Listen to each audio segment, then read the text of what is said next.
A true example of downside risk management when it comes to your investment portfolio. Not some crappy stuff on asset allocation or market timing. I'm going to share with you right now a true example, a true illustration of how active management can be used to mitigate downside risk.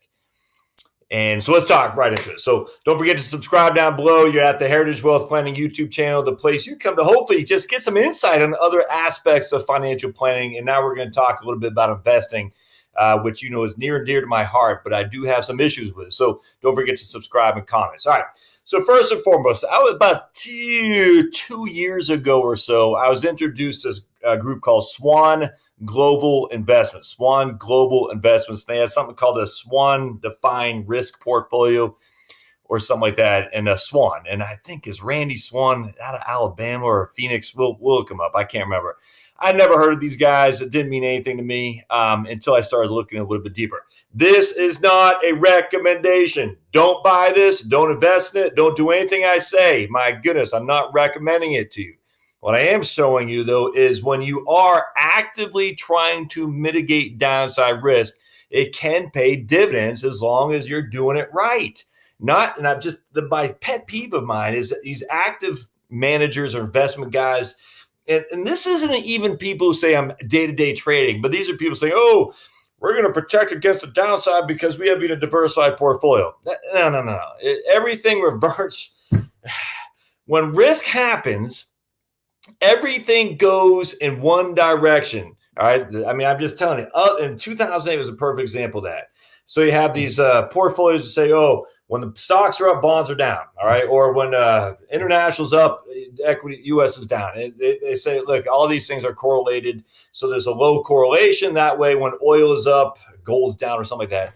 Well, in 2008, everything was positively correlated, about 90%. All right. There's a 90% correlation between everything except for government bonds. So just always remember that. And we're not even talking about government bonds with Swan here. We're going to tell you about something else.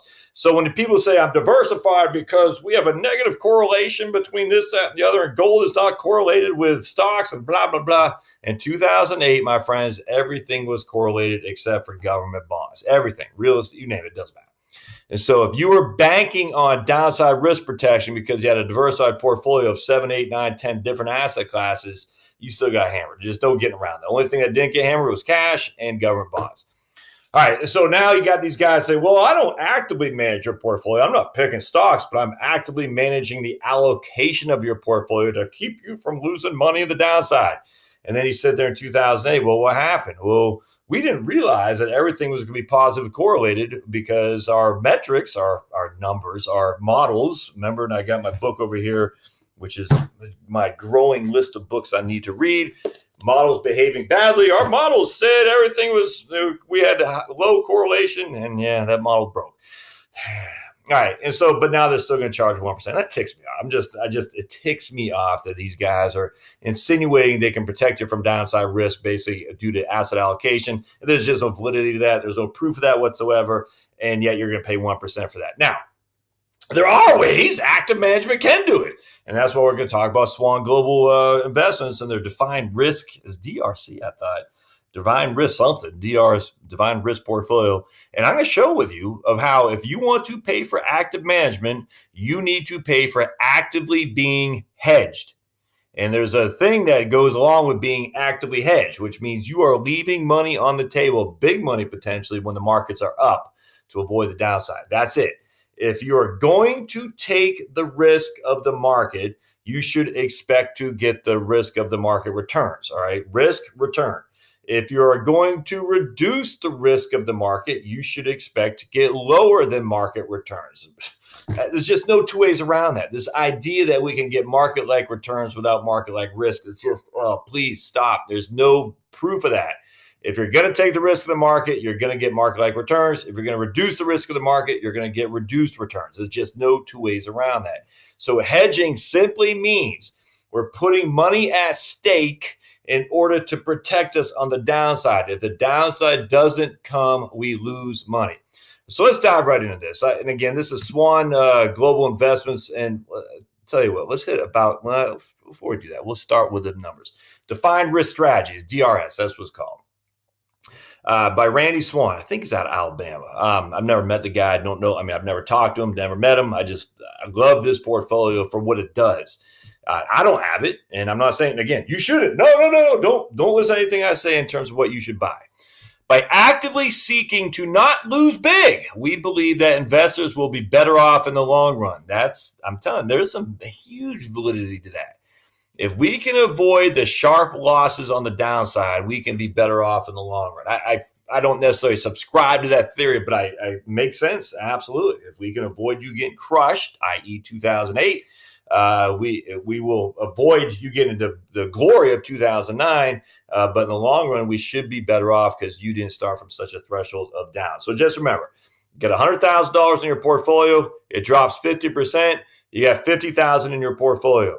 What happens to get back to 100%? You need 100% return. So 100,000 drops 50. You need to go up 100%. All right. So that's how the losses work mathematically wise.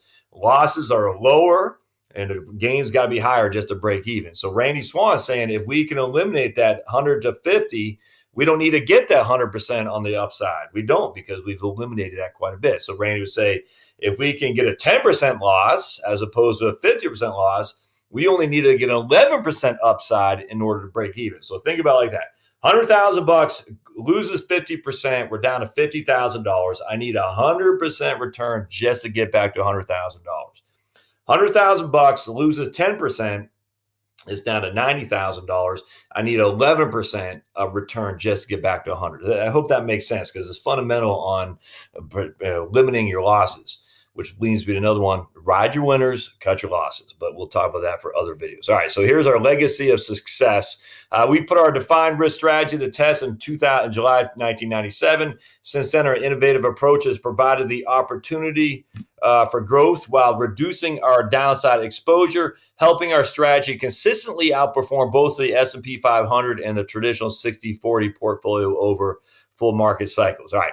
And so what they're saying is here, net, and I'm not sure if this is net of fees. I think it is, but I don't think it's net of the fees that your broker's charging you.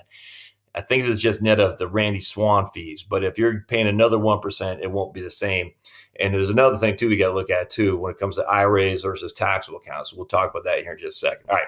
So here's a Swan defined risk going to July of 2018. And you can go on this website, just swanglobalinvestments.com. July 1997, you put $100,000 in there. And at the end of July 2018, basically 20 years, it's worth $556,000. All right, if you would have put it in the S&P 500, that $100,000 is worth $490,000. And if you would have put it in a 60-40 stock bond portfolio, that's worth $415,000. So Swan shown is that or shined? I guess it's Swan shined. I guess or shown. I don't know. I guess shown. Anyway, so what happens is since inception, Swan has averaged 8.41% a year. S&P 500 has averaged 7.77%. And the 60-40 is average 6.93. All right, now year to date, and this is where the drawback of the Swan portfolio is. I've been there. S&P 500 is up 10.56, and this is as of September 30th, by the way. And I bet it look a lot better now that we've had a 10% decline in S&P 500. Swan is down is up 1.75. So we're just going to compare the S&P 500 for the time being. Over 3 years, Swan has got roughly 8, and the S&P 500 has got 17.5 roughly. So Swan has even a bit within spitting distance of the S&P over the last 3 years. Same thing with 5 years. Swan's up less than about 40% of the S&P 500. So essentially what's happening here is you're getting roughly 40% of the upside with a whole lot less risk. That's all there is to it. Now, compounded over time, in theory, that would mean you'd make more money because even though you're only getting 40% of the upside, when you're reducing the risk, you're not having these big declines right there. So essentially, you're saying at the end of the day, because I've reduced that risk on the downside over the course of a market cycle, in this case, 20 years, I've actually outperformed. So I'm up 8.41, where the S&P 500 is up 7.77. Very attractive argument to make. And I completely subscribe to that. If you can reduce the losses on the downside, you have less upside you need to pull ahead. You just do. Again, if you have a 10% loss, you need 11% to break even.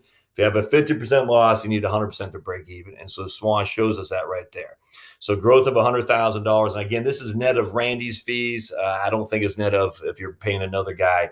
Let's just put it this way. I worked for a firm that Randy would charge something like 1, and the other firm would charge on top that 1.2. And that's just, that's going to be tough. But either way, I mean, that's what you have to contend with. All right, so let's keep going down. Minimizing losses during bear markets by we win by not losing, by actively seeking not to lose big. And that's why I love this right here. All right, look at this chart. I love it. I mean, this is just fantastic. All right, so I love it because what's happening is here's the S&P 500 right there in 2008. S&P 500 was down 37%, my friends. 60-40 portfolio was down 22. Randy Swan and crew were down 4.5. All right, here's 2000, 2001 and 2, and you should know this by now. In 2000, the S&P was down 9. In 2001, the S&P 500 was down 11. In 2002, the S&P 500 was down 22%. So we got Randy was up 3.17 in 2000 when the S&P 500 was down 9.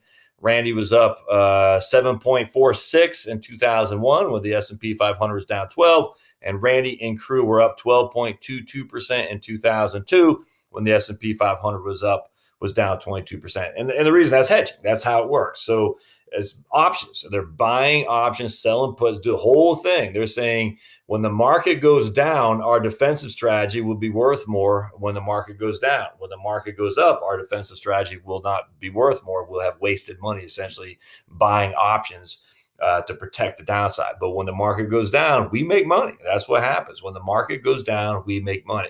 Here's 2015. Randy and crew were down 3, where the S&P 500 squeaked out a 1.38% return. And so, again, now if you go back, look at this. In 2010, Randy was up 8. S&P 500 was up 15. 2011, Randy was down 5. That was in 2011. I just remember July 15th to August 30th or something like that. The markets got crushed. Nothing else jumps out at me specifically. But anyway, at the end of the day, Randy's crew was down 5%, where the S&P 500 squeaked out a 2% gain. And you can see the blue, here's 2013. The S&P 500 is up 32. Randy and crew were up 14. I mean, that's what happens. When the markets go down, the Randy goes up. When the markets go up, Randy and his crew don't perform as well. There's just no getting around that, my friends. All right, so up and down here, this is what I love too, the upside downside capture. So let's see here, 1997 to September 2018. There you go. So the S&P has 100% of the downside, of the 100% of the upside, I should say. Randy and crew have 42%. I mean, that's exactly it. So the market goes up 100, you're going up 42%. Capture on a quarterly, that's on an annual basis, or is that just the entirety? Yearly, they're capturing on any given year, they're capturing 56% of the up of the market. Over the course of the 20-year experience, they're capturing 42%. So essentially, literally, I don't care about the year over year. You're going to get roughly 40% to 50% of the market upside. We'll just say 40%.